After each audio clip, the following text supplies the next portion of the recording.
नमस्कार दोस्तों, स्वागत है आपका वनडे एग्जाम सेंटर में।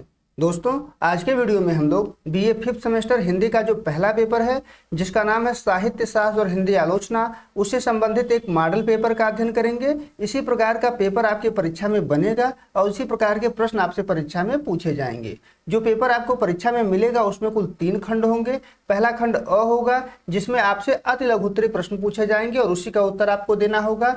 दूसरा खंड ब होगा जिसमें आपसे लघु उत्तरीय प्रश्न पूछे जाएंगे और तीसरा खंड स होगा जिसमें आपसे दीर्घ उत्तरीय प्रश्न पूछे जाएंगे।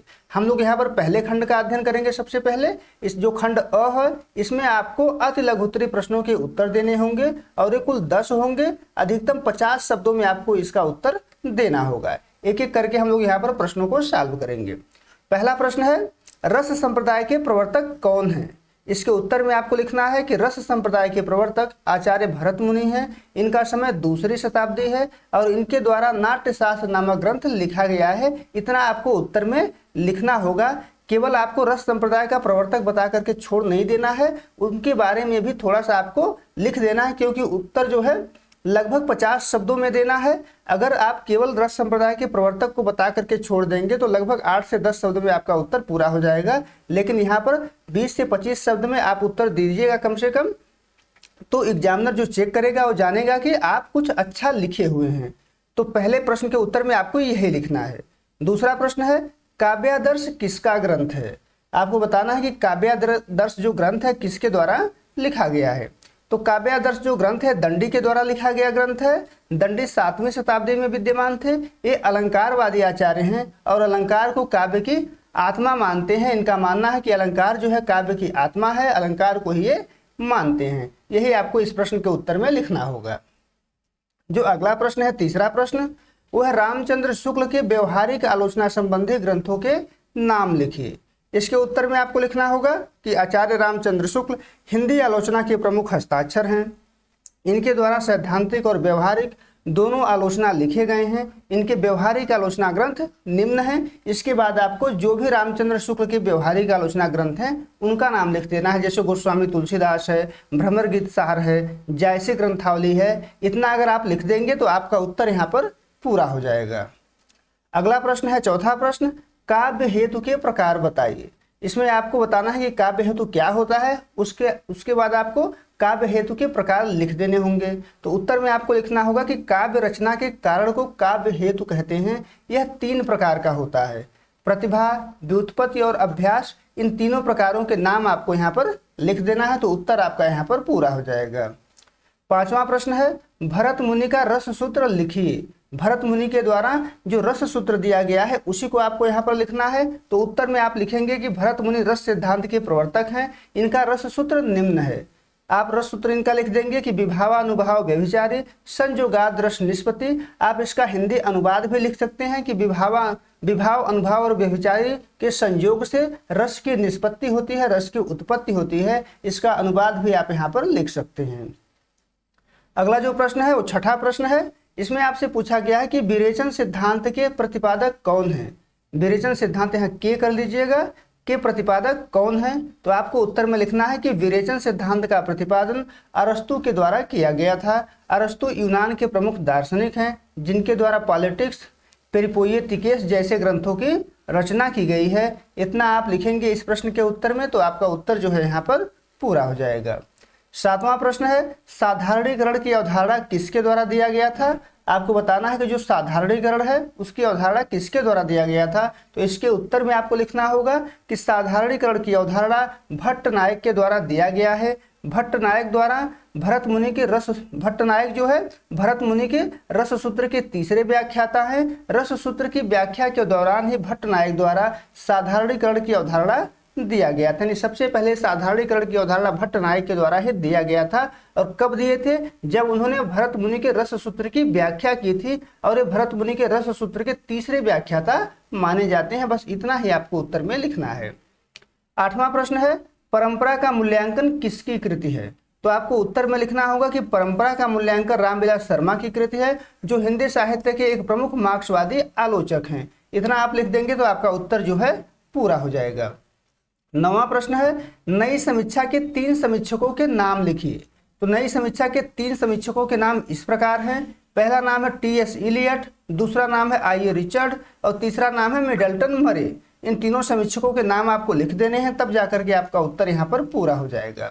जो 10वां प्रश्न है इसमें आपको बताना है कि बिंबवाद के प्रवर्तक कौन है। तो उत्तर में आपको लिखना होगा कि बिंबवाद के प्रवर्तक टी.ई. ह्यूम को माना जाता है, जिनके द्वारा 1909 में इसकी शुरुआत की गई थी। इतना आप लिख देंगे तो आपका उत्तर यहाँ पर पूरा हो जाएगा।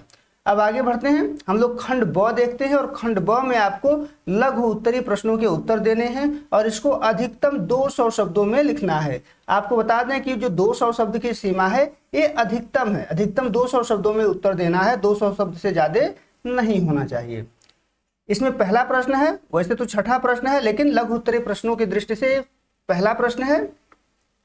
इसमें पूछा गया है कि काव्य हेतु किसे कहते हैं, इसके प्रकार बताइए। सबसे पहले आपको बताना है कि काव्य हेतु क्या होता है और इसके कौन कौन से प्रकार होते हैं। तो उत्तर में लिखना है आपको काव्य हेतु, सबसे पहले हेडिंग दे देना है इसको काव्य हेतु को। उसके बाद लिखना है हेतु शब्द का सामान्य अर्थ है कारण, अर्थात हेतु को कारण के नाम से जाना जाता है, हेतु कारण को कहते हैं। काव्य हेतु का अर्थ है काव्य के उत्पत्ति का कारण, यानी काव्य के उत्पत्ति के कारण को काव्य हेतु के नाम से जाना जाता है। किसी व्यक्ति में काव्य रचना की सामर्थ्य उत्पन्न कर देने वाले कारण काव्य हेतु कहलाते हैं। तो ये परिभाषा आपको यहाँ पर लिख देनी है। गुलाब राय के शब्दों में हेतु का अभिप्राय उन साधनों से है जो कवि की काव्य रचना में सहायक होते हैं, यानी जो कवि की काव्य रचना में सहायक होते हैं उन्हीं को काव्य हेतु के नाम से जाना जाता है। इसके बाद आपको काव्य हेतु के प्रकार बता देने हैं। भारतीय काव्य शास्त्र में काव्य हेतु के 3 भेद बताए गए हैं। जो पहला है वो प्रतिभा है, प्रतिभा व्यक्ति के भीतर होता है और जन्मजात माना जाता है। काव्य हेतुओं में प्रतिभा का स्थान सर्वोपरि है, इसको सबसे ऊंचा स्थान दिया गया है काव्य हेतु में। प्रतिभा नित्य नवीन उद्भावना करने वाली मानसिक शक्ति है, यानी एक ऐसी मानसिक शक्ति होती है जो नित्य नवीन हमारे मन में कल्पना लाती है, उद्भावना लाती है। भट्टतोत ने नए नए भावों के उन्मेष से युक्त प्रज्ञा को प्रतिभा कहा है। भट्टतोत ने लिखा है कि प्रज्ञा नवोन्मेष शालिनी प्रतिभा विदुह, यानी नए नए भावों के जो उन्मेष करती है जो प्रज्ञा, वही प्रतिभा कहलाती है, ऐसा भट्टतोत का मानना है। आचार्य अभिनव गुप्त ने लिखा है कि अभिनव गुप्त ने प्रतिभा को अपूर्व वस्तुओं के निर्माण में सक्षम कहा है, कि जो प्रतिभा है वो अपूर्व वस्तुओं के निर्माण में सक्षम है। उन्होंने कहा कि प्रतिभा अपूर्व वस्तु निर्माण क्षमा प्रज्ञा है, यानी प्रतिभा अपूर्व वस्तुओं के निर्माण में सक्षम है। आचार्य राजशेखर जो हैं ये प्रतिभा के 2 भेद करते हैं, एक है कार्येतरी प्रतिभा और दूसरा है भावेतरी प्रतिभा। जो कार्येतरी प्रतिभा होती है कवि में होता है और जो भावेतरी प्रतिभा होता है जो है पाठक में होता है, जो कविता पढ़ता है, जो रचना को पढ़ता है उसके भीतर होता है। आचार्य रामचंद्र शुक्ल ने प्रतिभा को अंतःकरण को उद्भावित करने वाली क्रिया कहा है, कि अंतःकरण को उद्भावित करने वाली क्रिया होती है। 2 छूट गया है, उद्भावित करने वाली क्रिया होती है आचार्य रामचंद्र शुक्ल के अनुसार। तो पहला प्रकार हो गया प्रतिभा और दूसरा प्रकार है व्युत्पत्ति। व्युत्पत्ति का अर्थ होता है बहुज्ञता या प्रगाढ़ पांडित्य। राजशेखर ने लिखा है कि उचित अनुचित का विवेक ही व्युत्पत्ति है। उचिता अनुचित विवेको व्युत्पत्ति। अगर हम किसी रचना में उचित और अनुचित का विवेक कर लेते हैं तो इसी को व्युत्पत्ति के नाम से जाना जाता है, ऐसा राजशेखर का मानना है। काव्य हेतु का जो अगला प्रकार है वो है अभ्यास। काव्य रचना के लिए बार बार प्रयत्न करना ही अभ्यास कहलाता है, यानी किसी काव्य रचना के लिए हम बार बार प्रयत्न कर रहे हैं तो उसी को अभ्यास कहा जाता है। राजशेखर के अनुसार निरंतर प्रयास करते रहने को अभ्यास कहते हैं। तो इतना आपको उत्तर में इसके लिखना है। सबसे पहले बताना है कि काव्य हेतु होता क्या है, फिर उसके जो 3 प्रकार हैं प्रतिभा, व्युत्पत्ति और अभ्यास, उसके बारे में लिख देना है और अधिकतम 200 शब्दों में ही लिखना है, इसका ध्यान आपको रखना है। अगला प्रश्न है 7वां प्रश्न। इसमें आपको बताना है कि नव्य शास्त्रवाद की विशेषता बताइए। नव्य शास्त्रवाद क्या होता है और फिर उसकी विशेषता आपको यहाँ पर लिखना होगा। उत्तर में आपको लिखना है कि नव्य शास्त्रवाद अंग्रेजी के नियो क्लासिसिज्म का हिंदी अनुवाद है। इसमें प्राचीन शास्त्रीयतावाद के नियमों को पुनः स्थापित करने का प्रयास किया जाता है, यानी जो प्राचीन काल का शास्त्रीयतावाद है अरस्तु और होरेस के समय का, उसी के नियमों को फिर से स्थापित करने का प्रयास इसमें किया जाता है। डॉक्टर भगीरथ मिश्र यह कर दीजिएगा। डॉक्टर भगीरथ मिश्र ने लिखा है कि परंपरागत शास्त्रीय नियमों की पुनः स्थापना ही नव्य शास्त्रवाद कहा जाता है। यानी जो परंपरागत शास्त्रीय नियम हैं उन्हीं नियमों को फिर से स्थापित करना ही नव्य शास्त्रवाद के नाम से जाना जाता है। बोलो को इसका प्रवर्तक माना जाता है। बोलो के अलावा Balzac, Dryden, Pope, Addison, doctor Johnson आदि इसके प्रमुख विचारक हैं। अब हम लोग इसके बाद जो है नव्य शास्त्रवाद की विशेषताओं पर चर्चा करेंगे, क्योंकि सबसे पहले आपको नव्य शास्त्रवाद की परिभाषा लिखना है उत्तर में, फिर उसकी विशेषता पर आपको चर्चा करनी है। नव्य शास्त्रवाद की जो पहली विशेषता है वो है कि नव्य शास्त्रवाद प्राचीन शास्त्रवादी साहित्यकारों के सिद्धांतों को आदर्श मानता है। उनके अनुसार प्राचीन नियमों का उल्लंघन करना संस्कृति को चुनौती देना है। यानी प्राचीन काल के जो शास्त्रवादी नियम है उन्हीं नियमों को नव्य शास्त्रवादी फिर से लागू करना चाहते हैं। अगला विशेषता है कि नव्य शास्त्रवादी यह मानते थे कि उनके द्वारा जो नियम बनाए गए हैं वो शाश्वत हैं, सर्वकालिक हैं और सर्वदेशिक हैं, अतः सभी के द्वारा उनका पालन किया जाना चाहिए। अगला जो विशेषता है कि इनके सिद्धांत का केंद्रीय बिंदु है प्रकृति का अनुकरण। प्रकृति के अनुकरण पर इनके द्वारा बल दिया गया है। इसका सामान्य अर्थ होता है यथार्थ चित्रण, यानी अपने रचना में यथार्थ का चित्रण किया जाए। अगली विशेषता है कि इनके द्वारा ऐसे पात्रों का बहिष्कार किया गया जो सामाजिक आदर्शों के प्रतिकूल हों। ये अपनी रचना में निंदा, वासना, क्रूरता और गरीबी का चित्रण नहीं करते थे। अगली विशेषता है कि कलाकृति में कल्पना या भाव के स्थान पर बुद्धि को प्रमुखता प्रदान करते हैं, यानी भाव को उतना महत्व नहीं देते हैं, बुद्धि को इनके द्वारा ज्यादा महत्व दिया जाता है। अगली जो विशेषता है नव्य शास्त्रवाद की वो मानव मन के मनोवैज्ञानिक अध्ययन पर इनके द्वारा बल दिया जाता है। अगला विशेषता है कि नव्य शास्त्रवादियों द्वारा अपनी रचना में उच्च वर्ग, राज दरबार तथा नगर संबंधी विषयों का चयन किया जाता है, यानी इन्हीं विषयों पर आधारित रचना इनके द्वारा किया जाता है। अगला विशेषता है कि विषयों में कवि की निर्वैयक्तिकता पर जोर देते हैं, यानी जो विषय रचना में आने चाहिए वो निर्वैयक्तिक होने चाहिए, कवि की वैयक्तिक विशेषताएं उसमें नहीं आनी चाहिए। इतना अगर आप उत्तर में लिख देंगे तो आपका उत्तर जो है पूरा हो जाएगा। अगला प्रश्न 8वां प्रश्न है। इसमें आपको बताना है कि नामवर सिंह की आलोचना दृष्टि पर प्रकाश डालिए। नामवर सिंह जो मार्क्सवादी आलोचक हैं उनकी आलोचना दृष्टि पर आपको प्रकाश डालना है। तो उत्तर में आपको लिखना होगा कि नामवर सिंह हिंदी साहित्य में प्रगतिवादी समीक्षा के एक सशक्त हस्ताक्षर हैं। इन्होंने आलोचना का आरंभ शुक्लोत्तर युग में किया, पर अपभ्रंश से लेकर समकालीन साहित्य तक अपनी कलम चलाई है। यानी शुक्लोत्तर युग में इनके द्वारा आलोचना का आरंभ किया जाता है, लेकिन अपभ्रंश साहित्य से लेकर के समकालीन साहित्य तक पर इन्होंने अपनी कलम चलाई है, अपनी आलोचना लिखी है। प्रगतिवादी समीक्षा में इनकी अलग पहचान है। इनके आलोचना दृष्टि की निम्न विशेषताएं हैं, यानी आपको इनके आलोचना दृष्टि की विशेषता पर चर्चा उसके बाद करनी है। नामवर सिंह की आलोचना दृष्टि की पहली विशेषता है कि नामवर सिंह ने अपना आलोचकीय जीवन हिंदी के विकास में अपभ्रंश का योगदान से शुरू किया था। इससे अपभ्रंश के विभिन्न रूप एवं हिंदी के विकास में उसके योगदान का पता चलता है। जो इनकी आलोचना दृष्टि की दूसरी विशेषता है वो है कि अपने ग्रंथ छायावाद में नामवर सिंह ने इसकी नवीन व्याख्या की। यानी उन्होंने छायावाद नाम का एक ग्रंथ लिखा और इसमें छायावाद की नवीन व्याख्या की तथा छायावाद की विशेषताओं को स्पष्ट किया। उसे राष्ट्रीय चेतना से जोड़ा, रूढ़ियों के मुक्ति से जोड़ा, जो प्रगतिवादी समीक्षा के लिए एक उपलब्धि थी। यानी नामवर सिंह ने क्या किया, जो छायावाद है छायावाद को राष्ट्रीय चेतना से जोड़ दिया, रूढ़ियों के मुक्ति से जोड़ दिया। एक अन्यतम उपलब्धि मानी जाती है प्रगतिवादी समीक्षा के लिए। तीसरी विशेषता है कि नामवर सिंह ने निराला की लंबी कविताओं सरोज स्मृति तथा राम की शक्ति पूजा की आलोचना बड़ी सहृदयता के साथ की है। उसमें राष्ट्रीयता की पहचान की है, यानी आलोचकीय व्यक्तित्व तो यहाँ पर उनका निखर करके आता है। अगली विशेषता है कि कविता के नए प्रतिमान में उन्होंने कविता के नए नए प्रतिमानों की चर्चा की है। कविता के नए प्रतिमान उनके द्वारा लिखा गया एक ग्रंथ है जिसमें उन्होंने कविता के नए नए प्रतिमानों की चर्चा की है। अगली विशेषता है कि कविता के नए प्रतिमान ग्रंथ में ही उन्होंने मुक्तिबोध की कविता अंधेरे में की आलोचना की है और उसे अस्मिता की खोज बताया है कि अंधेरे में जो कविता है वो अस्मिता की खोज है, और उसे अभिव्यक्ति से भी जोड़ा है कि अस्मिता की जो खोज है उसका संबंध कवि की अभिव्यक्ति से है। तो यह भी इनकी आलोचना दृष्टि की एक विशेषता है। अगली और अंतिम विशेषता है कि कहानी नई कहानी में नामवर सिंह ने नई कहानी के प्रवृत्ति पर भी विचार किया है। नई कहानी पर भी इनके द्वारा आलोचना लिखा गया है। अगर इतना आप लिख देते हैं अपने उत्तर में तो आपका उत्तर यहाँ पर पूरा हो जाएगा।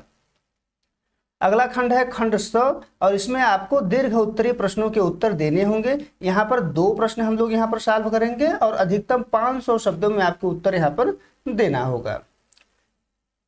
इसमें पहला प्रश्न है दीर्घ उत्तरीय प्रश्नों में कि काव्य प्रयोजन किसे कहते हैं, विभिन्न आचार्यों के अनुसार काव्य प्रयोजन पर चर्चा करिए।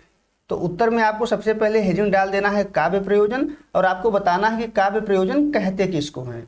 काव्य प्रयोजन का तात्पर्य है काव्य रचना का उद्देश्य, यानी कविता लिखने के उद्देश्य को ही काव्य प्रयोजन कहा जाता है।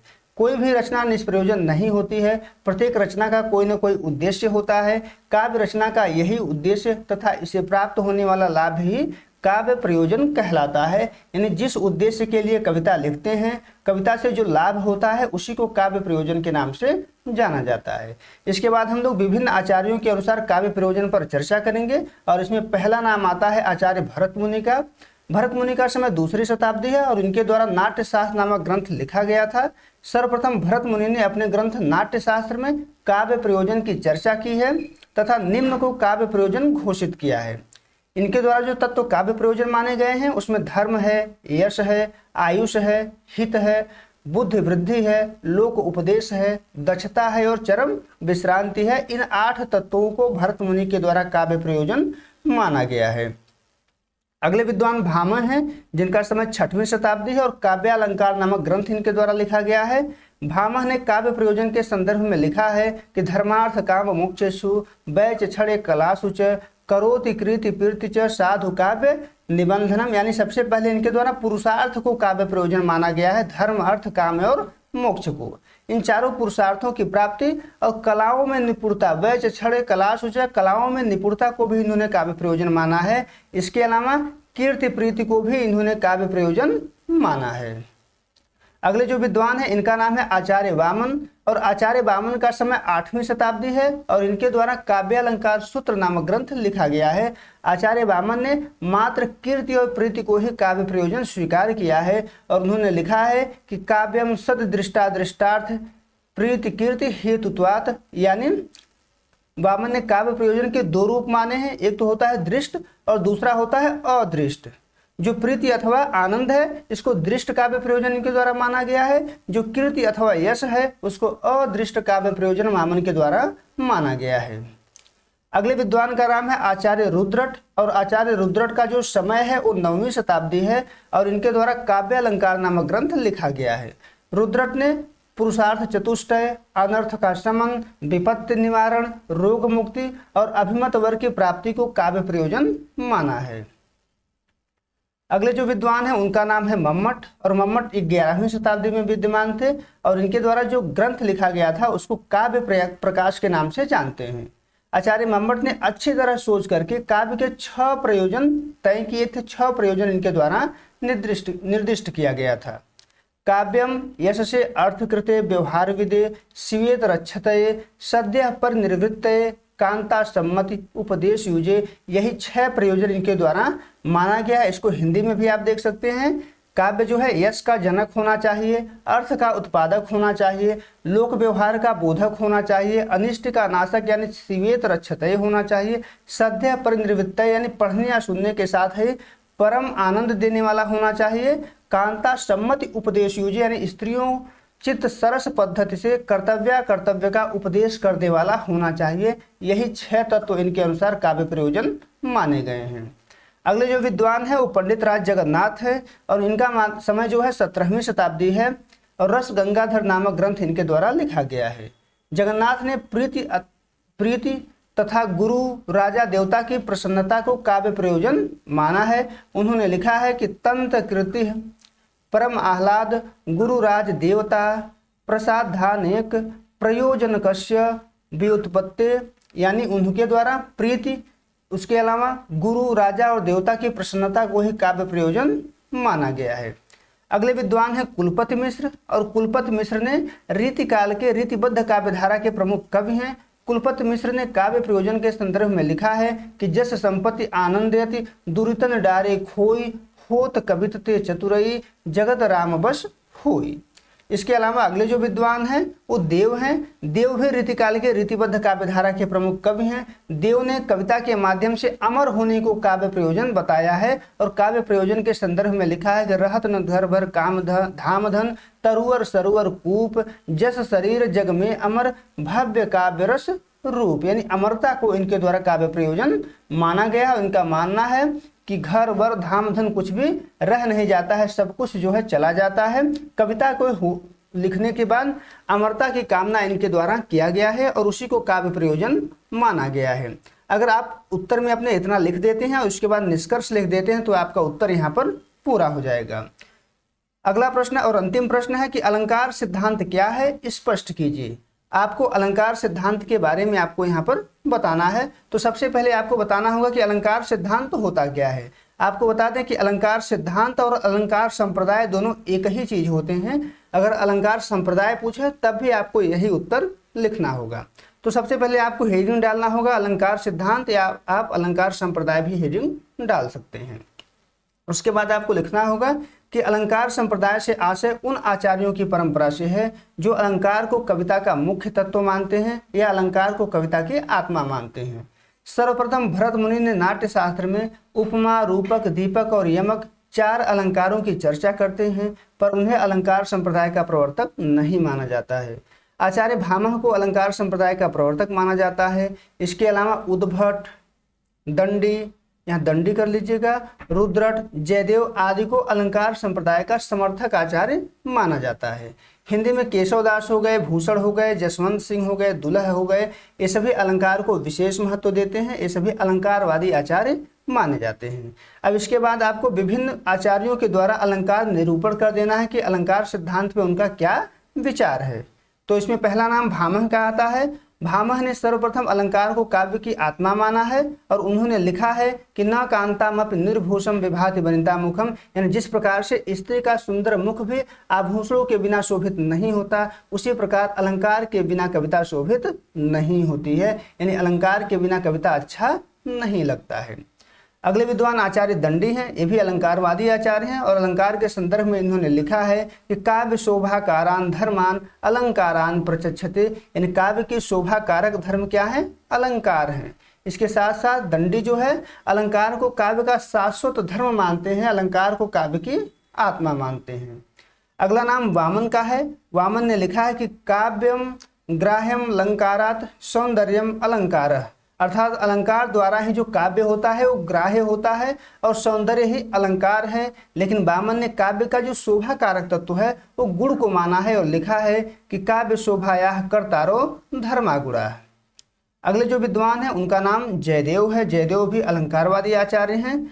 जयदेव ने अलंकृत रचना को ही काव्य माना है। उन्होंने लिखा है कि अंगी करोति यह काव्यम शब्दार्थ मन लंकृति अशो न मन्यते कस्माद नुसरम मन लंकृति, यानी अलंकार के बिना कविता उसी प्रकार से है जैसे उष्णता के बिना अग्नि होती है, यानी अग्नि में कोई ताप न हो और अग्नि जलता रहे तो कोई मतलब नहीं बनता है, उसी प्रकार से अलंकार के बिना कविता होती है।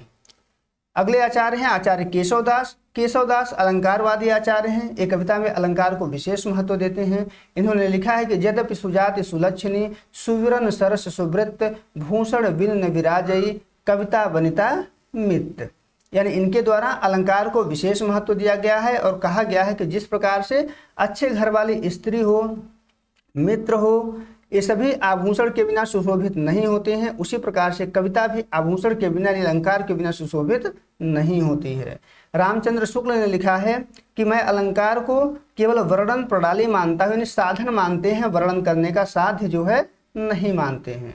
सुमित्रानंदन पंत ने लिखा है कि अलंकार केवल वाणी के सजावट के लिए नहीं, वे काव्य के अभिव्यक्ति के विशेष द्वार होते हैं, केवल सजावट के लिए इनका प्रयोग नहीं होता है। इतना लिख देंगे आप तो आपका उत्तर यहाँ पर पूरा हो जाएगा। इसके बाद आप निष्कर्ष लिख दीजिएगा। उम्मीद है दोस्तों आपको ये वीडियो पसंद आया होगा, आप प्रश्नों को समझ पाएंगे होंगे और जान पाए होंगे कि किस प्रकार के पेपर आपकी परीक्षा में बनेंगे। अगर इसी प्रकार की वीडियो और चाहिए आपको तो कमेंट करके हमको जरूर बताइएगा, हम और मॉडल पेपर आपके लिए लेकर के आएंगे। बहुत बहुत धन्यवाद।